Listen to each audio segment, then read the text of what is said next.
Allez, place à l'information régionale. Si vous nous rejoignez, un peu plus de 7 minutes pour tout savoir sur l'actu de ce jeudi.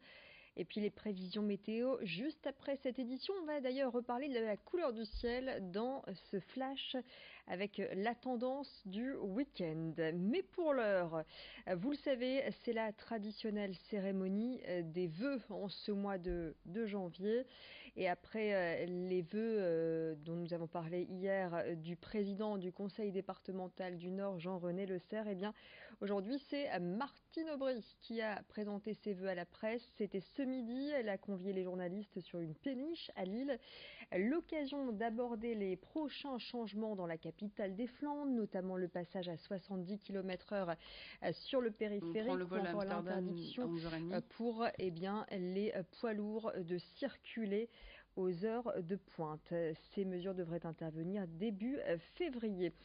D'autres points ont été abordés, des problématiques nationales et notamment sur le grand débat. La maire de Lille y est favorable, mais elle estime qu'il faut que des sujets comme l'ISF, l'impôt sur la fortune, soient également abordés et mis à l'ordre du jour. Je propose d'écouter Martine Aubry au micro de Vincent Vieillard, c'était ce midi. Il faut calmer le jeu et je crois que ce débat, il faut le faire. Je souhaite que les dés ne soient pas pipés. On ne parle pas du pouvoir d'achat dans la lettre. On nous dit qu'on ne pourra pas parler de l'ISF.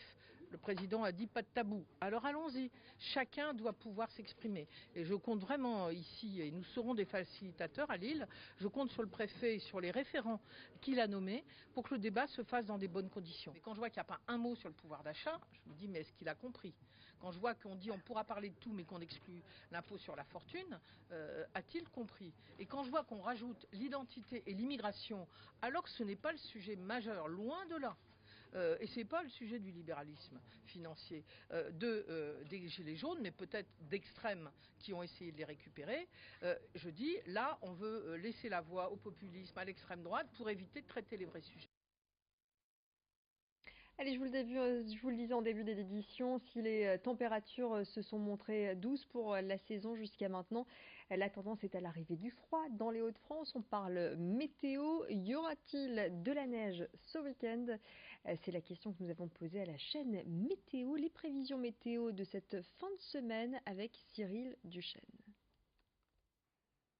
Les conditions météo vont changer au cours de ces prochains jours et surtout au niveau des températures. Elles vont bien baisser à partir de jeudi. On va perdre 5 à 6 degrés, ça ne passera pas inaperçu, avec un courant de secteur nord à nord-ouest. Alors en début de semaine, on vous parlait d'un week-end prochain vraiment très hivernal avec de la neige jusqu'en plaine. On a réajusté un petit peu le tir. Finalement, ce sera du froid assez sec qui va nous arriver de Belgique dans un courant de secteur nord-est. L'anticyclone va résister et les perturbations passeront plutôt vers l'ouest et vers le sud de la France. Donc ce sont des températures assez hivernales qu'on va connaître, de petites gelées le matin, pas plus de 5 degrés l'après-midi, mais a priori du temps sec qui devrait résister, donc pas de neige en plaine prévue pour ce week-end. C'est le rendez-vous qui réunit les jeunes chrétiens du monde entier. Les journées mondiales de la jeunesse se déroulent au Panama cette fois.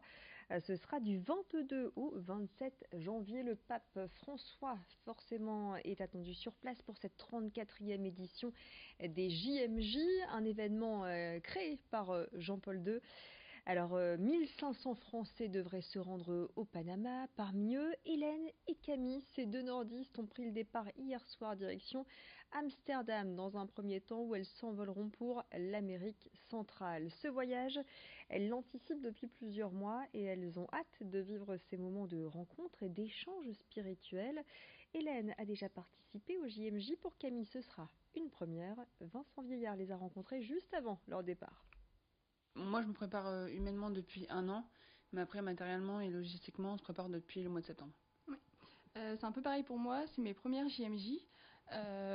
Donc je voulais déjà faire les précédentes à Cracovie, sauf que c'était pas possible. Donc voilà, ça fait aussi de nombreux mois que je me prépare spirituellement et depuis vraiment septembre où voilà, on a eu les rencontres et on prépare vraiment au niveau du matériel. Minutie et concentration ce matin au lycée hôtelier international de Lille où les élèves ont participé pour certains d'entre eux aux qualifications pour le championnat de France de dessert. Chaque candidat a dû réaliser une recette originale de dessert à l'assiette. Il n'y avait pas de thème précis, en revanche chacun avait un impératif à respecter, présenter ses créations au bout d'un temps imparti de 3 heures. Des élèves issus de plusieurs lycées hôteliers et CFA de la région étaient en compétition, l'idée étant de décrocher une place pour le championnat et représenter les Hauts-de-France. La finale nationale se déroulera les 2 et 3 avril à Montpellier. Margot Sailly était sur place, elle a rencontré l'une des candidates. Ma recette était délicieuse tentation framboise poivron. On se prépare des semaines voire des mois en avance. Surtout pour faire des essais, pour refaire les pesées, vérifier les goûts, tout ça, mais aussi mentalement. Une semaine avant, 4 jours avant, je ne dormais déjà plus.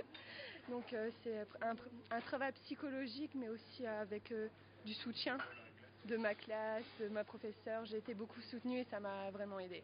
J'ai été sélectionnée. Dans ma classe, nous étions 3 personnes à vouloir faire ce concours. Ma professeure a décidé un matin de nous demander de réaliser un dessert dans les mêmes conditions qu'ici pour choisir la personne qui irait et j'ai été choisie. Et parmi les membres du jury, ce chocolatier Quentin Bailly, chocolatier du Vieux-Lille. Et vous allez l'entendre à l'occasion de ses qualifications pour le championnat national de dessert. Les préoccupations concernant le gaspillage et le recyclage n'ont pas été négligées. Explication. Alors en fait là c'était vraiment en toute objectivité et très, très détaché. En fait c'était vraiment de voir si le travail était en corrélation avec la dégustation.